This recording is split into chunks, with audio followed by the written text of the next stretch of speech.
అంతకు ముందు వరకు జబర్దస్త్ వినోద్ని మగవేషంలో ఎలా ఉంటాడో చాలా మంది చూడలేదు. అయితే మొన్న మధ్య అతన్ని వాళ్ళ పెద్దవాళ్ళు ఇష్టం లేని పెళ్లి చేయడానికి ప్రయత్నించడం విషయం పోలీసుల వరకు వెళ్లడంతో జబర్దస్త్ వినోద్ని అసలు గెటప్ చాలా మందికి తెలిసింది. ఇష్టం లేని పెళ్లికి దూరంగా ఉండే క్రమంలో వినోద్ ఆత్మహత్య యత్నం చేసుకున్నాడనే న్యూస్ సంచలనం సృష్టించింది. అయితే ప్రస్తుతం ఆ ఎపిసోడ్ ముగిసిపోయింది. ఇదిలా ఉంటే అసలు వినోద్ తన బంధువుల అమ్మాయిని ఎందుకు పెళ్లి చేసుకోలేదనే దానిపై రకరకాల ఊహాగానాలు వినిపిస్తున్నాయి. వినోద్ మరో అమ్మాయిని ప్రేమించాడని, అందుకే బంధువుల అమ్మాయిని పెళ్లి చేసుకోవడానికి నిరాకరించాడనే ప్రచారం జోరుగా జరిగింది. అయితే అసలు విషయం అది కాదని కొందరు చెవులు కొరుక్కుంటున్నారు. ఎక్కువగా ఆడవేషం వేసిన వినోద్ను మగ లక్షణాలు పూర్తిగా పోయాయని గమనించిన అతడి తల్లి శిరోమణమ్మ పెళ్లి చేసి అతన్ని ఇంటి దగ్గరే వేరే పనికి పంపాలని నిర్ణయించిందట.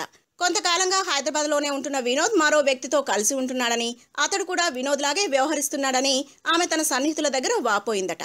అందుకే తన చెల్లెలి మనవరాలితో వినోద్ పెళ్లి చేయాలని నిర్ణయించుకుందని సమాచారం.